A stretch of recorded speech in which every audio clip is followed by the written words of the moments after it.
Bonjour et bienvenue à tous pour ce live Puissance Alpha. Nous allons être ensemble pendant une heure de maths, qui vont être intéressantes, qui vont être instructives, qui vont être interactives.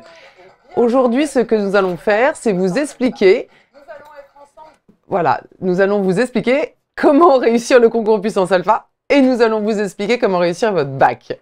Donc, tout d'abord, je vais vous présenter les consignes du concours Puissance Alpha. Puis ensuite, je vous présenterai notre professeur qui est aujourd'hui là de façon exclusive, rien que pour vous et pour tout vous dire.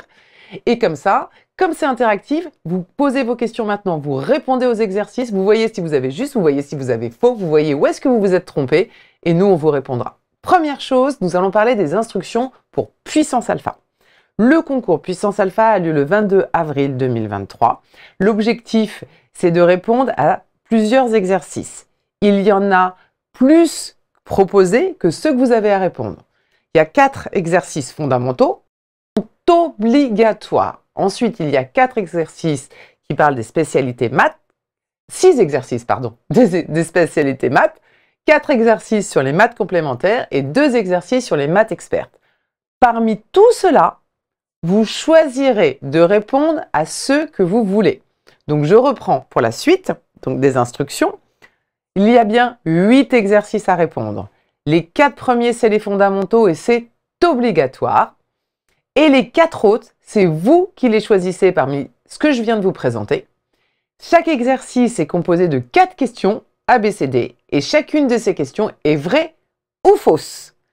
On considère que vous avez traité un exercice à partir du moment où vous avez répondu à au moins une des questions. Et bien évidemment, si vous traitez plus de 8 exercices, nous ne prendrons en compte que les 8 premiers. Donc choisissez bien vos exercices, c'est la chance de Puissance Alpha, vous choisissez à quoi vous voulez répondre. Et enfin, on termine par la dernière partie des instructions. Évidemment, la réponse rapporte 1 point, mais comme c'est un QCM, il faut aussi savoir que si vous vous trompez, toute réponse bonne c'est 1 point, toute réponse fausse, vous perdez 0,5 points. Vous pouvez également éventuellement décider de ne pas répondre ou annuler une réponse. Et si dans l'exercice qui a 4 questions, vous répondez bien aux 4 questions, alors ça vous fait un point bonus. Voilà, ça c'est des infos un peu techniques. Vous les retrouverez sur vous les retrouverez sur le site de Puissance Alpha. Vous pourrez nous poser des questions s'il y a quelque chose qui n'est pas encore très clair, mais en tout cas, tout est possible. Maintenant qu'on a fait un point sur les instructions du concours Puissance Alpha, je vais vous présenter Eudoxie Laferreri. Bonjour Eudoxie. Bonjour à tous. Voilà, donc Eudoxie est professeure de mathématiques à l'ESSI-Paris. Et pendant une heure, je vais vous laisser la main pour pouvoir décrypter un certain nombre d'exercices de mathématiques, ceux qui vous semblent les plus fondamentaux pour réussir le concours, mais aussi pour réussir son bac. Donc c'est le moment, on prend des notes, on regarde bien toutes les explications et surtout vous, je vous invite tout de suite à nous répondre à chaque exercice qu'elle va vous proposer. Est-ce que c'est vrai, est-ce que c'est faux? Qu'est-ce que vous auriez répondu? Testez-vous, c'est le moment. À toi de jouer. Alors, on va commencer par le premier exercice fondamental sur les bases de calcul. Alors, la majorité du temps, les bases du calcul, ça va être fraction, racine carrée, puissance et résolution d'équations et d'inéquations. Donc là, on commence directement par un exercice sur les fractions. Alors, on va voir, comme on est un petit peu en décalé, je vais tester tout de suite le délai qu'on a. Comment fait-on pour additionner 2 fractions? Répondez dans le chat, s'il vous plaît. Et en attendant, on va attaquer l'exercice. Est-ce que tu as déjà eu des réponses? Non, pour le moment, on n'a pas énormément de réponses. Je pense qu'il faut attaquer l'exercice et en même temps qu'ils répondent, voilà, on s'en verra si ça marche. On y va. Très bien. Donc là, additionner 2 fractions, il faut réduire au même dénominateur. Donc, et on rembobine du plus petit jusqu'au plus grand. Donc là, ici, on va réduire au même dénominateur 2 et 1 tiers. Le dénominateur commun est 3. Donc, on va faire 6 tiers moins 1 tiers, ça donne 5 tiers. Donc, n'hésitez pas, parfois je vais aller vite, si vous avez des questions, n'hésitez pas. Ici, pareil, on ne va pas faire en une fois, on va vraiment prendre le dernier, c'est-à-dire jouer sur 2 plus 1 tiers. 2 plus 1 tiers, ça fait 6 tiers plus 1 tiers, ça fait donc 7 tiers. Et on passe à l'étape d'après. Donc, l'étape d'après, là, regardez, 1 sur 5 tiers. Donc, divisé par une fraction revient à multiplier par l'inverse. Et l'inverse de 5 tiers, c'est 3 cinquièmes. Voilà. Et ici, on a 1 plus 1 sur 7 tiers. Donc pareil, divisé par la fraction 7 tiers revient à multiplier par l'inverse. Donc on obtient 1 plus 3 septièmes. Je continue ici. Donc 1 plus 3 septièmes, on va réduire au même dénominateur, ça va nous donner 10 septièmes. Et 1 sur 10 septièmes, à nouveau, ça va faire 7 dixièmes. On a donc 1 plus 3 cinquièmes, je le laisse tranquillement en haut, celui-ci, et 1 moins, qu'est-ce que j'ai dit, 7 dixièmes. Voilà. Et là, on recommence, on va réduire au même dénominateur, donc 10 dixièmes moins 7 dixièmes, ça fait 3 dixièmes. On obtient donc 1 plus 3 cinquièmes sur 3 septièmes, 3 dixièmes. Et là, à nouveau, divisé par une fraction revient à multiplier par l'inverse. Donc, on va faire 1 plus 3 cinquièmes fois 10 tiers. Attention, je ne veux pas voir de 30 sur 15. Non, vous ne faites pas les opérations, vous pensez à simplifier d'abord. D'abord, vous simplifiez par 3.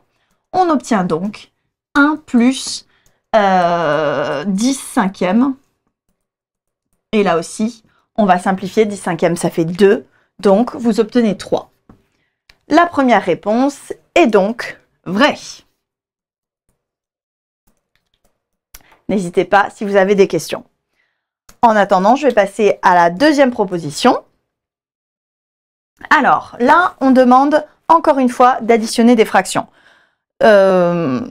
Donc, toujours même méthode, on va réduire au même dénominateur. Le dénominateur commun ici, c'est 3 moins racine de 7, facteur de 3 plus racine de 7. Très bien, donc il faut multiplier en haut et en bas par 3 plus racine de 7 pour le premier et par 3 moins racine de 7 pour le deuxième. On obtient donc 2 facteurs de 3 plus racine de 7 moins 2 facteurs de 3 moins racine de 7. Voilà, là, bon, il suffit de développer, calculer, on y va, sauf, on va regarder un petit peu le dénominateur. Qu'est-ce qu'on reconnaît ici? 3 moins racine de 7, facteur de 3 plus racine de 7. C'est une identité remarquable que je vais écrire ici, en haut. On va effacer le premier exercice. En attendant, n'hésitez pas à me l'écrire si vous l'avez reconnu. C'est a moins b facteur de a plus b est égal à a carré moins b carré. Parfait, parce qu'on va avoir 3 au carré moins racine de 7 au carré, c'est-à-dire 3 moins 7. Je détaille à l'étape d'après, enfin je ferai le calcul à l'étape d'après. 9, pardon, j'ai dit 3 au carré. Très bien. Et en haut, donc là, si on distribue, on obtient 6 plus 2 racines de 7, moins 6. Attention ici, erreur de calcul qu'on voit très souvent. Moins par moins, ça fait plus, donc plus 2 racines de 7.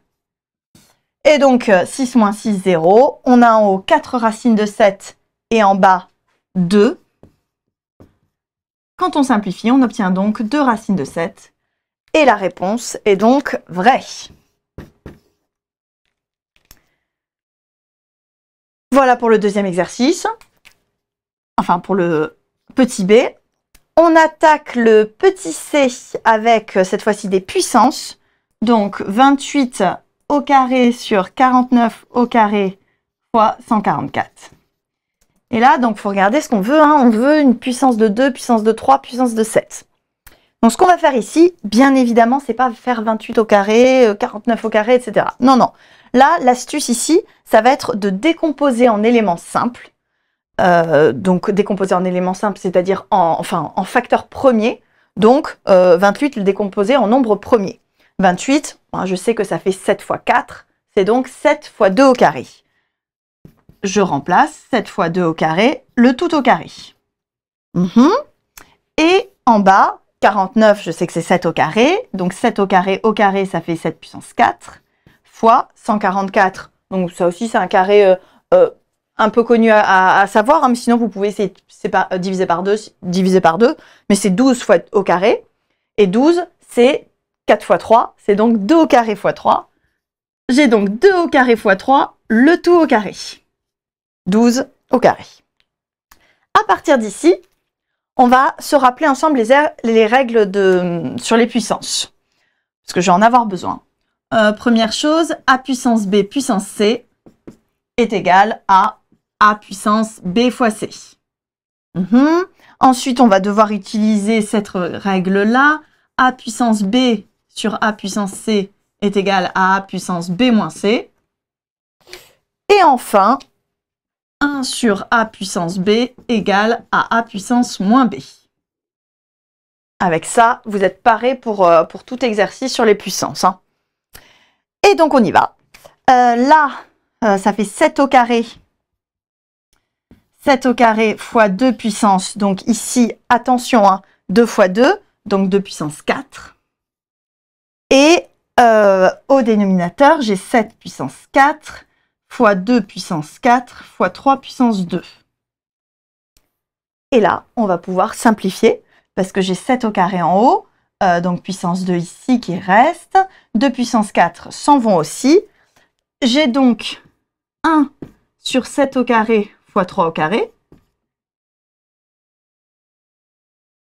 Et qu'est-ce qu'on voulait montrer? 2 puissance moins 2 fois 3 puissance moins 2 fois 7 puissance 3. Eh bien, écoutez, la réponse m'a l'air fausse.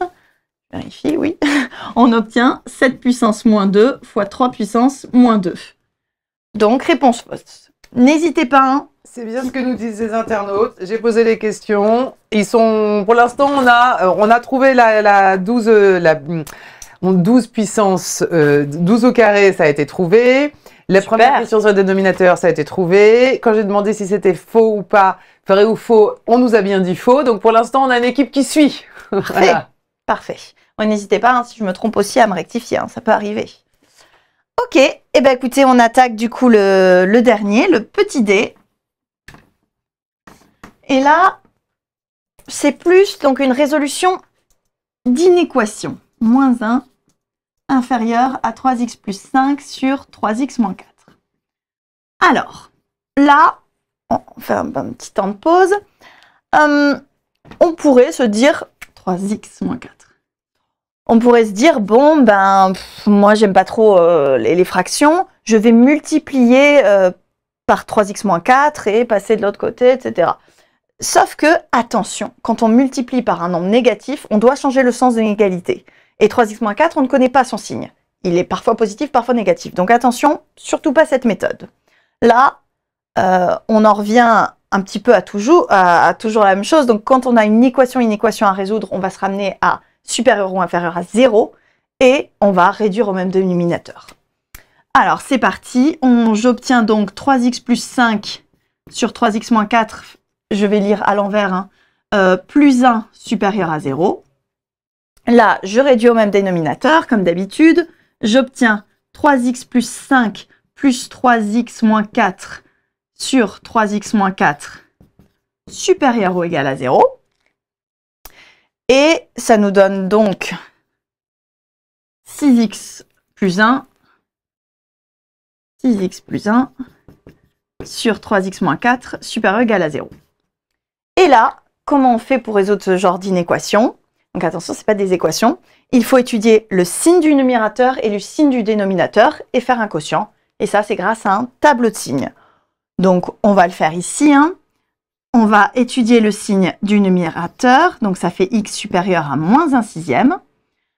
Étudier le signe du dénominateur, x supérieur à 4 tiers. Je vais faire un peu le ménage en dessous, on y verra plus clair.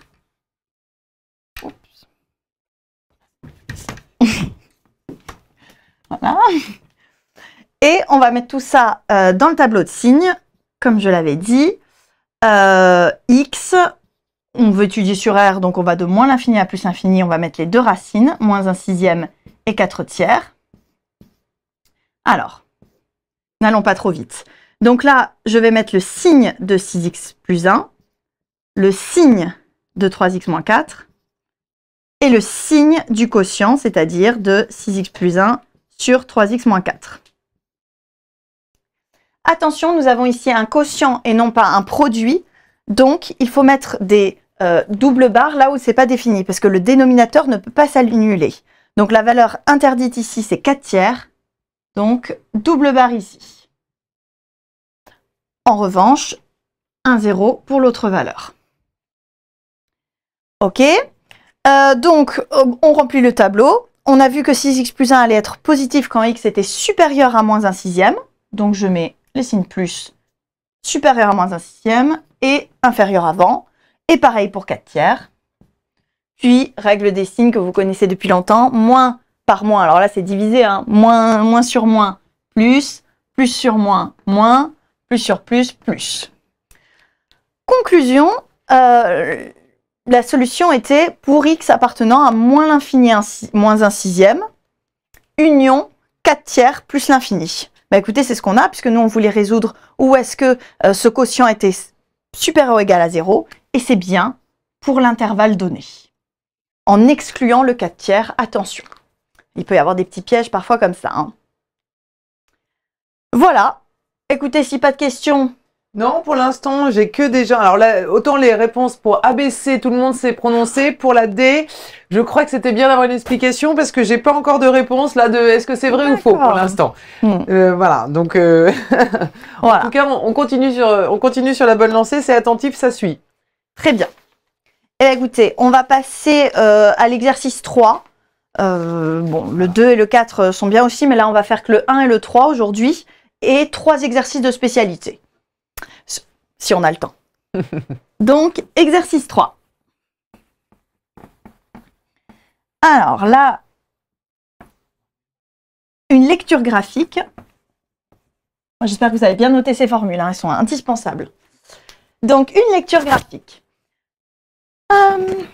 On a 3 courbes, C de H, C de G et C de K, des points, des tangentes. Et donc, les 4 affirmations suivantes. On commence avec la première. G' de moins 3 égale à 11. Alors, là, très important pour le cours, G' de moins 3, par le calcul, vous savez certainement ce que c'est, on dérive, on trouve, mais graphiquement, ça correspond à quoi? G' de moins 3 et le coefficient directeur. Donc, formule très, très, très importante. À la tangente, définition plutôt, coefficient directeur à la tangente, le coefficient directeur de la tangente à la courbe de G au point d'abscisse moins 3, donc en moins 3. Donc la courbe de G, c'est celle qui est en pointillé. Et au point d'abscisse moins 3, c'est ici, c'est le point A.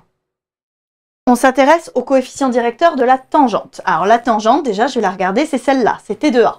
Vous la voyez bien. Donc je ne peux pas écrire sur l'écran, donc essayez de bien suivre. Et on s'intéresse au coefficient directeur de cette tangente. Le coefficient directeur, pour le déterminer, il faut prendre 2 points qui tombent. Bon, je vais prendre celui-ci et celui-ci. Et compter les carreaux pour rejoindre le point le plus à gauche au plus à droite, en commençant par un déplacement vertical. Donc là, je vais commencer par monter. Donc là, attention, vraiment, c'est aux unités. Là, vous voyez tout de suite sur les axes, hein, un petit carreau fait 1. En revanche, pour les abscisses, 2 carreaux font une unité 1. Donc ça, c'est vraiment un piège qui est assez fréquent. Faites attention à ça. Donc je reprends mes 2 points. Je monte de 1, 2, 3, 4, 5, 6, 7, 8. Je monte de 8 et j'avance de 1, 2. Là, vous avez vu, hein, 2 petits carreaux pour une unité. Donc, je suis montée de 8 et j'ai avancé de 2. Le coefficient directeur est donc égal à 8 sur 2. Je ne me suis pas trompée. Hein. 8 sur 1, pardon. J'ai encore, j'ai même 4 carreaux font une unité. Donc, c'est 8 sur 1. Ça fait donc 8. La réponse est donc fausse. Hein. Ce n'est pas 11. Voilà, donc vraiment, mon petit conseil, alors déjà, apprendre ça par cœur, bien trouver la tangente, les points et vraiment faire attention aux unités des axes. Là, c'était vraiment gros piège. Hein. On y va avec la question d'après. Alors là, on nous parle de 3 fonctions, f, f' et f seconde, et on nous demande de reconnaître qui est qui. Là aussi, on va réfléchir. On connaît notre cours, quel est le lien entre f, f' et f seconde. On sait que le signe de f seconde donne et est donnée par les variations de f', elle-même donnée et donne la convexité de f. Donc ça aussi, c'est des relations à connaître par cœur et tout est lié. Si f seconde est positive, f va être croissante et f va être convexe. On est dans le champ lexical du positif. Et quand f seconde est négatif, f' est décroissante et f va donc être concave. On y va ici. Alors là, le truc qui est un peu compliqué ici, c'est oui, ok, mais j'étudie le signe de laquelle, si je me trompe, oui, bah, on peut se tromper, c'est pas grave, l'important c'est de faire marche arrière et d'en reprendre une autre.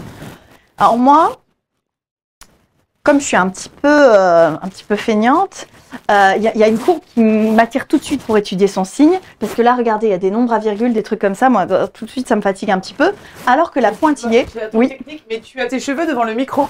Voilà, faut les mettre pour mettre les cheveux de l'autre côté, on t'entendra mieux. Ça s'appelle la joie du direct. Voilà, on est sur les par lignes. ici. Exactement.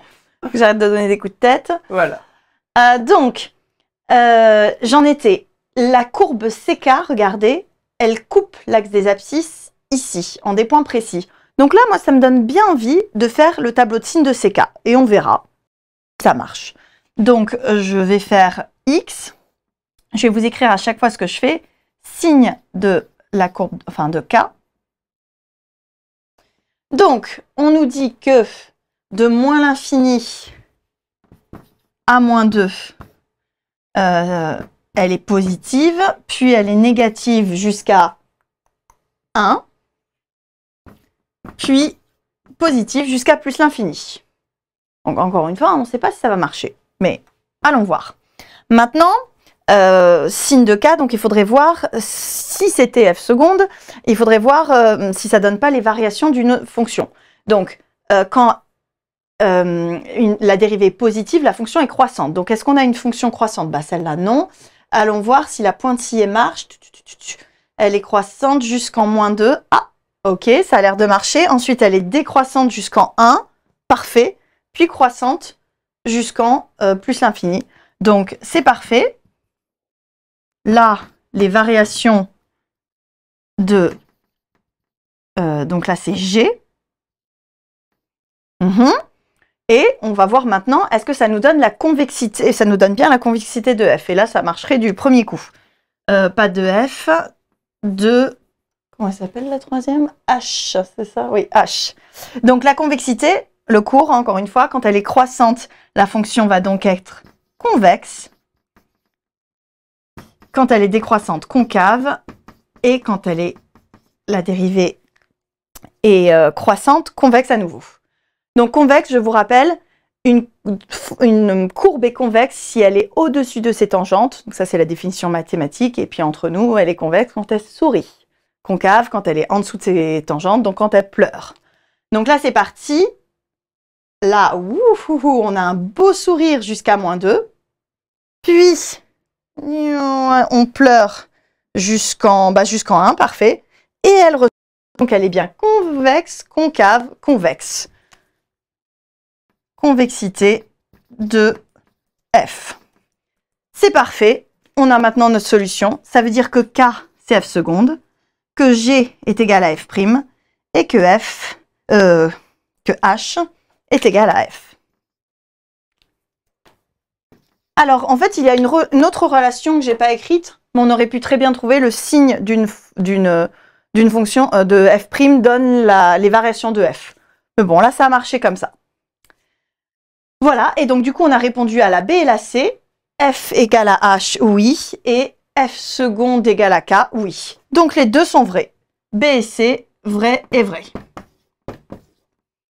Voilà, n'hésitez pas à refaire cet exercice, le télécharger, reprendre le temps graphiquement de bien regarder que vous avez bien compris tout ça. Notion très importante aussi.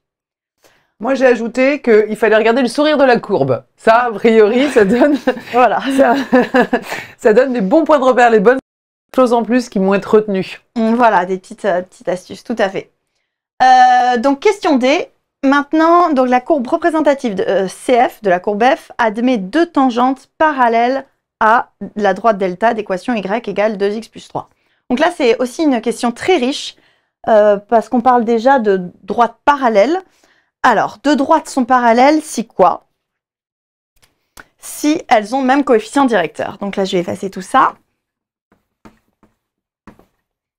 Donc, deux droites sont parallèles si et seulement si elles ont même coefficient directeur.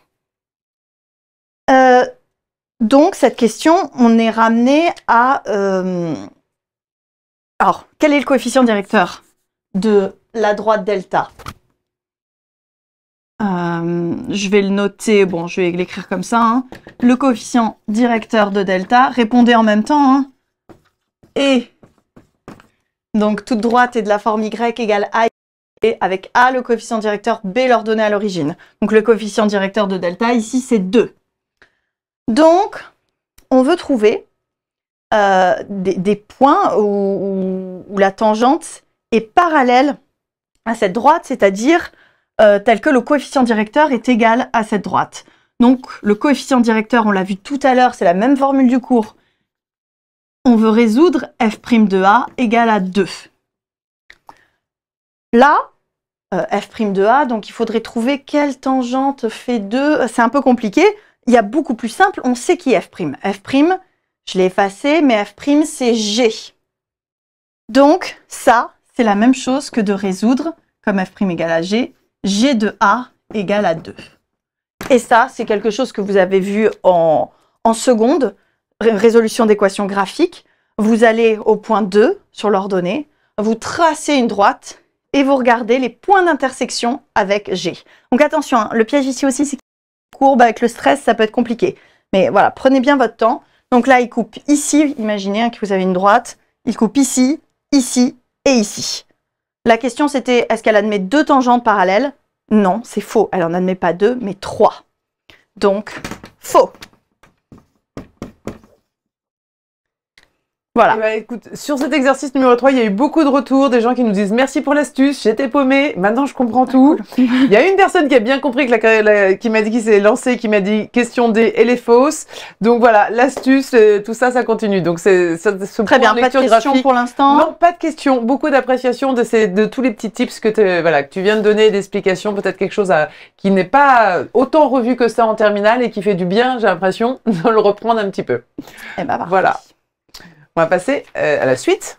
C'est à faire, donc l'exercice 9. Alors, donc là, plus calculatoire, hein, un peu moins marrant, mais très important également. Pour le bac, pour tout. Donc, première question. On demande l'intégrale de e à e au carré de moins 7x sur x au carré moins 1 dx. Voilà. Là, c'est le corrigé. Oui, là, il y a le corrigé. Nous, on voulait les questions. Les questions, plutôt. Si on est déjà en train de vous mettre les réponses, ça ne va pas vous aider à les travailler. Si même nous, on vous donne les réponses avant même qu'on vous fasse le cours, ça ne va pas vous aider. On est en train de voir avec la régie, on va vous remettre les questions. Voilà, bon, en gros, on vous demande de calculer cette intégrale. Voilà. Donc, on continue. Alors, pour calculer une intégrale, il faut trouver une primitive. Pour trouver une primitive, on se ramène aux formules connues enfin, de votre cours. Donc, U' de U, U' sur U, U au carré, etc. Là, donc c'est ça la difficulté, hein, c'est souvent de reconnaître. Là, quand même, il y a un quotient, il n'y a pas 36 possibilités et on sent que ça va être U' sur U. Mais, on va noter la formule, U' sur U. Quelle est la primitive de U' sur U? Je vous laisse répondre.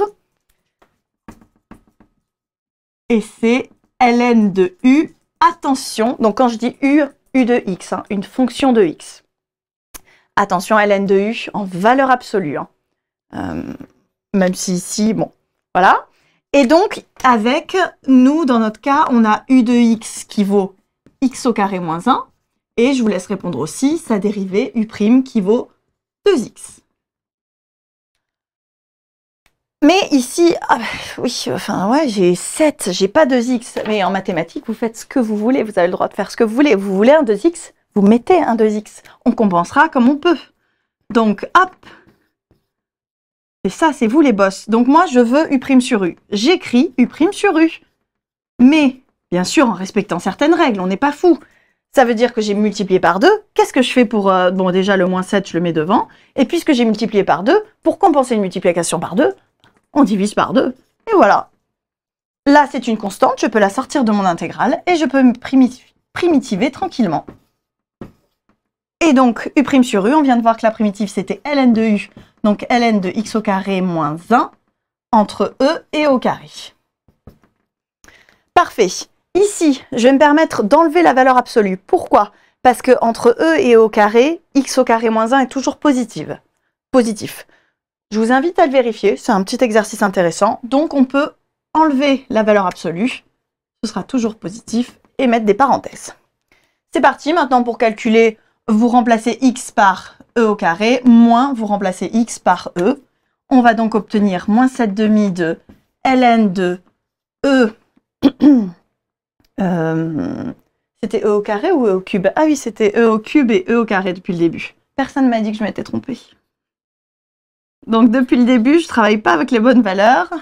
C'est pas grave. Je cherche en tout cas. Là, il y a des gens qui sont en train de dire que c'est faux. Donc je ne sais pas. Moi, je n'ai pas la réponse. On continue. Donc c'est que le calcul a dû être fait. Franchement, c'est bien ceux qui ont trouvé la bonne réponse parce que c'est l'une des... Enfin, il y a un piège ici qui est vraiment... en allant vite, il n'est pas facile. Et c'est ici, parce que là, E au cube au carré, on a envie de mettre E puissance 9. Et non, attention, c'est les mêmes règles de puissance que tout à l'heure. C'est E puissance 6 moins 1 moins ln de E puissance 4 moins 1. Voilà. Ensuite, on connaît bien nos formules sur les logarithmes. On sait que ln de A moins ln de B est égal à ln de A sur B. Voilà. On obtient donc moins 7 demi ln de E puissance 6 moins 1 sur E puissance 4 moins 1. Et ce n'est pas ce qu'on voulait, puisque ce qui est proposé, ils sont vicieux, hein, parce que vous pouvez avoir fait bon jusqu'au bout, mais c'est pas E puissance 9, c'est E puissance 6. Voilà, donc réponse fausse. Bravo à ceux qui l'ont trouvé. Hein. On va continuer hein, sur notre lancée calculatoire. Alors, c'est bien parce que c'est différent à chaque fois. Là, il fallait une primitive. Dans le nouvel exercice, donc on a de E au carré à E, x fois ln de x dx. Bon là, même méthode, j'essaie de trouver une primitive. Et une multiplication comme ça, on a u' fois u, mais la dérivée de ln de x, c'est pas x, c'est 1 sur x, et là je peux pas faire pareil, hein, c'est pas une constante. Du coup, je suis un petit peu bloquée.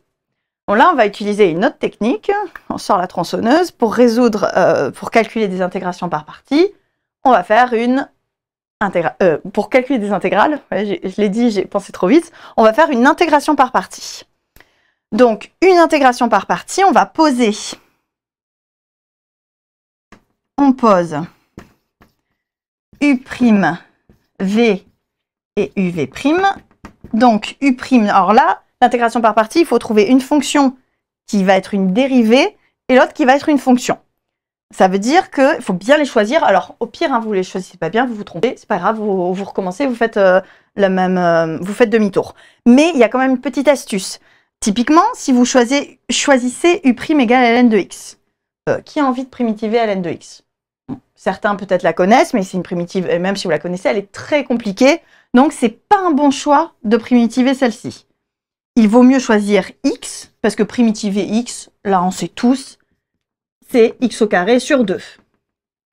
Et donc v, je vais prendre ln de x, et on aime bien la dérivée, parce que la dérivée de ln de x, c'est 1 sur x. Pour effectuer une intégration par partie, même si ce n'est pas demandé ici, pour votre bac, c'est important de dire qu'elles sont dérivables et leur dérivée est continue. Hein. Ce qui est le cas ici. Voilà. Et bien c'est parti. Maintenant, je vais appeler I mon intégrale. Et je vais utiliser mes formules d'intégration par partie. Donc U fois V, c'est-à-dire x au carré sur 2 fois ln de x, entre E carré et E, moins l'intégrale de UV'. UV', donc ça simplifie x sur 2 dx. Donc vraiment, formule à connaître par cœur. Et ben on y va maintenant. On va remplacer par les bornes. Donc on obtient E carré sur 2 fois ln de E Or, ln de E, ça fait 1. ln de E égale 1, donc fois 1, moins, vous remplacez par E au carré, donc on obtient E4 sur 2 fois ln de E au carré. Je vous l'écris quand même ici, hein. ln de E au carré, ça fait 2. Les fonctions étant ln exponentielle étant réciproques l'une de l'autre. Donc on obtient fois 2. Très bien, ça c'était ma première partie. Et maintenant j'ai encore une intégrale. Sauf que l'intégrale de x au carré dx, bon, on connaît une primitive. La primitive d'x au carré, c'est x au carré sur 2. Donc la primitive de tout ça va être x au carré sur 4. Très bien. Allez, on finit le calcul. Est-ce que je vais avoir la place? Oui. Donc les deux se simplifient ici. Donc j'ai... pardon, je l'ai dit, mais je l'ai mal écrit, c'était e puissance 4. Donc j'ai e de 2 sur 2 moins e de 4, moins, là je remplace, e de 2 sur 4, moins e de 4 sur 4, et moins par moins, plus. Voilà, et on obtient donc, il faut réduire tout ça au même dénominateur, je vous le fais directement, hein. Là ça va être 2 sur 4, là moins 4 sur 4, et là on peut trouver le résultat, donc on a 2e de 2 sur 4 moins e de 2 sur 4, ça fait e de 2 sur 4, moins 4, donc moins 3 quarts de e de 4. Et quand on... Alors, on va regarder un petit peu ce qu'on voulait obtenir. Alors là, c'est autrement que ce que j'ai écrit, mais peu importe, on va essayer de se ramener à cette forme. Donc là, ils ont factorisé par moins e carré sur 4. Eh bien, faisons la même chose. Je suis désolée, hein, je vais vous mettre la suite ici. C'est pas beau, hein, ne faites pas ça sur vos copies. Mais on n'a plus qu'une ligne. Donc, je factorise comme c'est demandé par moins e de 2 sur 4. Et donc, moins e de 2 sur 4, j'obtiens moins 1 plus 3 quarts, plus 3, pardon. Moins 1 plus 3 e de 2. Et c'est ce qui est proposé dans la réponse B. Donc, ce calcul, cette affirmation est vraie. Et vous vérifiez bien tous les calculs. Il y avait moins de réponses sur celle-là. Je pense qu'ils ont bien écouté parce qu'il y avait tout un développement et on sent que là, pour l'instant, ça va arrêter de parler et ça suivait. Donc, tant mieux. Et je pense que tout le monde a noté, je crois, si j'ai bien compris, les formules mises en haut à droite en noir qui sont les choses essentielles à bien retenir. Donc là, il faut peut-être voilà, bien les réécrire, les renoter de son côté si jamais on les avait pas encore en tête. Et tu vas pouvoir passer à la réponse C, c'est ça, si j'ai bien suivi? Oui. Où on parle de nombres réels, c'est bien ça? Oui. Alors, la réponse C. Ok. Hop. Donc là, une question hein, qui n'a rien à voir avec les intégrales, mais en fait qu'on va utiliser dans la question D. C'est peut-on écrire x au carré sur x plus 1 de cette manière-là? AX plus B plus C sur x plus 1. Est-ce que c'est possible? Bon, est-ce qu'il existe donc des réels A, B et C tels qu'on a cette égalité? Mais pour le savoir, c'est est-ce qu'il en existe? Eh bien, déterminons ces réels et on va voir comme ça s'ils existent. Donc, pour pouvoir comparer une égalité, deux membres, il faut les mettre sous la même forme. C'est-à-dire, là, encore une fois, on va réduire au même dénominateur, tout mettre sur x plus 1 et ensuite on va pouvoir identifier. Donc là, je vais calculer, on va résoudre l'équation directement. X au carré sur x plus 1 est égal à, donc réduit au même dénominateur qui est x plus 1, à x au carré plus ax plus bx plus b plus c. Bon, j'espère que vous me suivez toujours. Hein. J'ai juste multiplié en haut et en bas par x plus 1, ax et b. Là, je vais réunir les x au carré entre eux. Donc, ça fait x au carré facteur de a plus les termes en x. Donc, j'ai a plus b facteur de x plus les réels, donc b plus c. Tout sur x plus 1. Et là, c'est finalement tout simple, parce que maintenant qu'ils ont la même forme, on va pouvoir identifier. Puisqu'ils sont égaux, ça veut dire que les termes devant x au carré ici vont être égaux à ceux devant x au carré ici. Les termes devant x vont être égaux à ceux devant x ici. Et pareil pour les termes, les réels. Donc par identification, on appelle ça on identifie, on obtient, ici on a 1x au carré, donc 1 égale à a. De l'autre égalité, on a 0x qui va être égal à a plus b. Et 0 pour les réels qui va être égal à b plus c.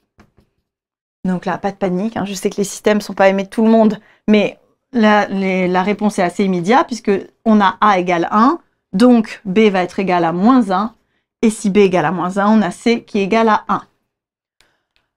Conclusion, est-ce qu'il existe trois réels tels que x au carré sur x plus 1 et s'écrit de cette forme? Oui, ils existent bien, et on vient de les déterminer. Il y avait au moins une personne qui s'était lancée, qui nous avait dit oui. J'en profite le temps que tu passes à la réponse D, une seconde. On nous dit qu'on voit pas bien les formules au tableau. Donc peut-être, je pense que c'est les petits points noirs là-haut. Peut-être, voilà, de bien. Non, mais juste les refocus. Où tu veux les réécrire? Voilà. Il semblerait que voilà. C'était pas grand-chose. Hein. C'était ln de A moins ln de B égale à ln de A sur B. Voilà. Voilà. Et ça, c'était... ça, en vrai, c'est fini. Enfin, ça, c'était la formule de primitive. Voilà. Mais les formules essentielles que tu as décrites tout à l'heure. Voilà. OK. De toute façon, vous pouvez télécharger le sujet, le corriger sur l'application. Et vous aurez accès à tout ça, plus ou moins bien détaillé. Beaucoup moins bien expliqué, évidemment. Ce n'est qu'une explication. C'est des annales qui vous aideront. Mais voilà. En tout cas, on continue. Donc là, on est sur le challenge de la réponse D. Est-ce que c'est vrai ou faux? Toujours la même question, c'est ça? Alors, c'est vrai que là, les questions sont liées, c'est pas toujours le cas. Mais là, si vous n'aviez pas fait la question C, malheureusement, la question D est compliquée. Puisque on a une intégrale à faire. Donc, on demande de calculer x au carré sur x plus 1 dx et entre 0 et 1. Donc là, pareil, nos étapes, on cherche une primitive. Donc, quand c'est quotient, u' sur u carré, non, u' sur u, non, il n'y a pas de primitive. Intégration par partie, je vous laisse essayer, mais ça ne marche pas non plus. Et surtout, il faut reconnaître ce qu'on vient de faire au-dessus, hein, x au carré sur x plus 1, c'est là, et on l'a écrit de manière immédiate. Vous allez voir, hop. Donc là, on avait trouvé, c'était x moins 1. Le moins 1 est tout seul comme ça, hein, je ne me suis pas trompée, oui, plus 1 sur x plus 1 dx. Et là, l'intégrale d'une somme est égale à la somme des intégrales. On va pouvoir primitiver chaque terme assez aisément. La primitive de x, c'est x au carré sur 2. La primitive de 1, c'est x. Et la primitive de 1 sur x plus 1, c'est ln, c'est u' sur u, hein, hop, ici, ln de valeur absolue de x plus 1.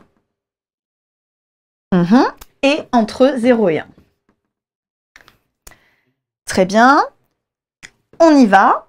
On va remplacer. On obtient donc 1 demi moins 1 plus ln de 2 moins. Donc là, j'ai remplacé tous les x par 1. Je vais les remplacer par 0.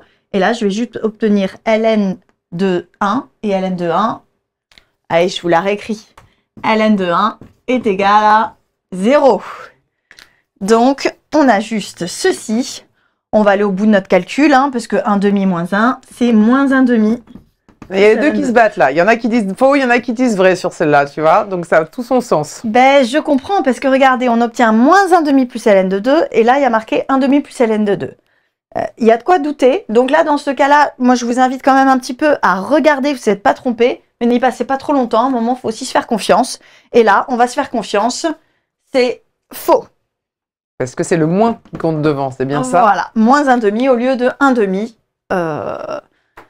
C'était le point clé. Et ben donc voilà, ça c'est... Des fois, il y a des pièges, hein. C'est pas évident. Donc, faut faire attention. Ok. Et donc, pareil, bon, les valeurs absolues, je ne l'ai pas dit, mais ln de 2 est un nombre... enfin, 2 est positif, donc ln de 2, je peux enlever la valeur absolue sans problème. Très bien. Donc, on a fait l'exercice sur les calculs intégrales. Les calculs des intégrales, parce que sinon... On passe, allez, on a le temps pour un dernier thème d'exercice. Lequel on choisit? On va prendre les calculs de limites, parce qu'il y a des petites questions intéressantes. Ça va nous faire bien réviser, c'est aussi des fondamentaux. Et je pense qu'on finira là-dessus. Alors. C'était quel numéro le calcul des limites déjà? L'exercice 10. Et ben voilà, on passe au 10.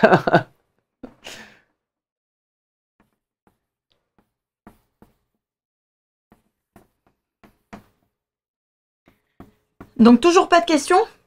Non, non, là pour l'instant, c'était en train de se challenger, de comprendre pourquoi il y avait quelque chose de faux. Moi, j'ai rajouté le petit conseil de décomposer en éléments simples, si j'ai bien compris ça. Voilà. On a été guidés. Hein. Voilà. Les questions vous amenaient à ça. On n'attend pas qu'un terminal décompose un élément simple tout seul.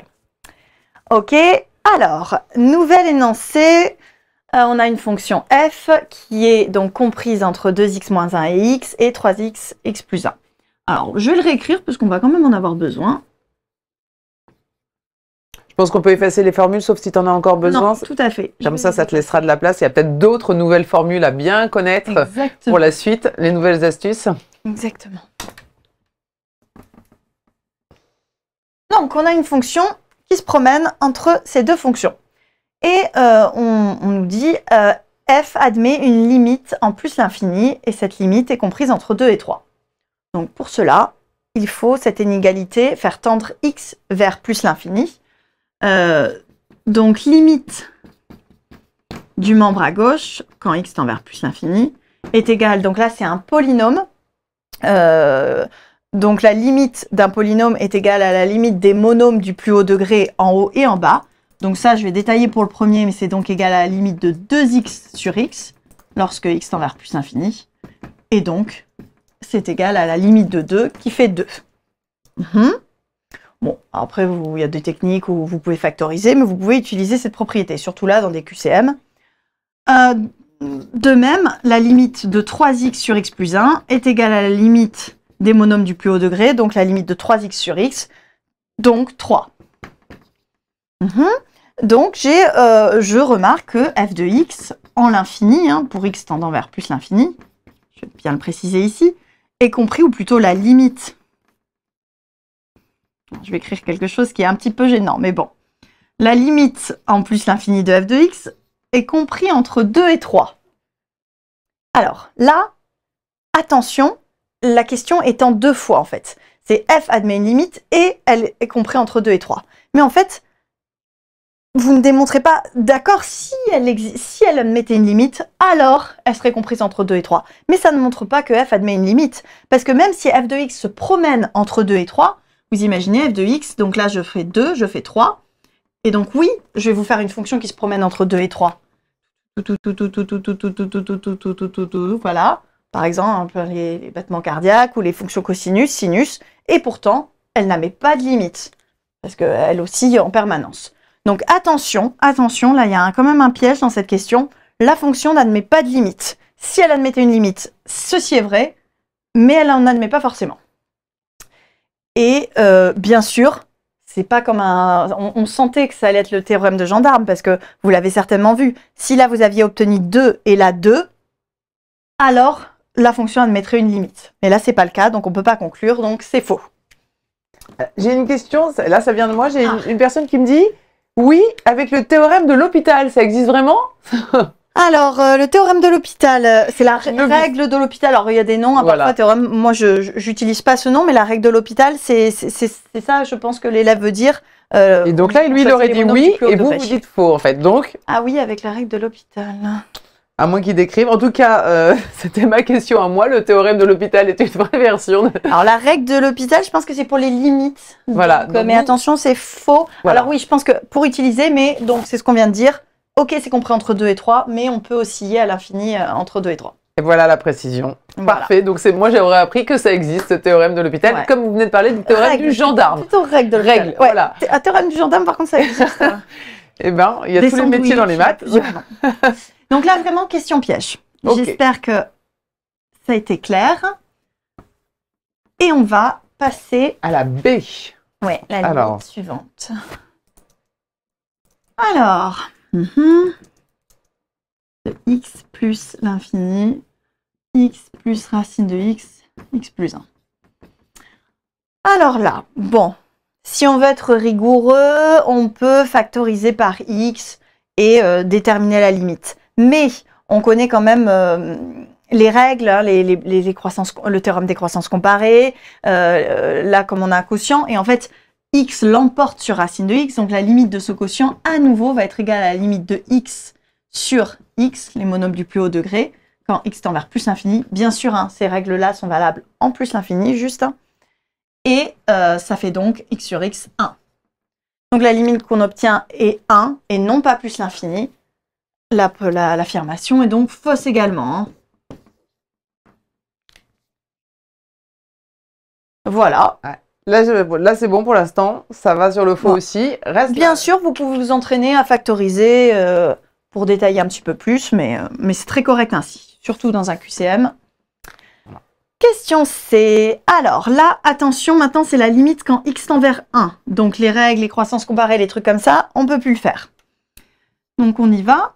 X moins 1 facteur de 2x plus 3 sur x au carré moins 1. Peut-être hein, déjà, ce qu'on peut faire, c'est vérifier si la limite, c'est pas direct. Donc en remplaçant par 1, c'est vrai que je ne l'ai pas dit avant, j'ai tout de suite vu que c'était des formes indéterminées. Mais bien sûr, la première étape, c'est vérifier si on n'a pas des formes indéterminées ou pas. Donc là, je vais remplacer x par 1. J'obtiens 0, facteur de 5 sur 0. Donc j'obtiens 0 sur 0, et 0 sur 0 est une forme indéterminée. Dans le chat, je vous invite à m'écrire les 4 formes indéterminées. Là, moi, je vous ai dit 0 sur 0, donc je vais vous l'écrire ici, 4 formes indéterminées. 0 sur 0, je vous laisse m'écrire les autres.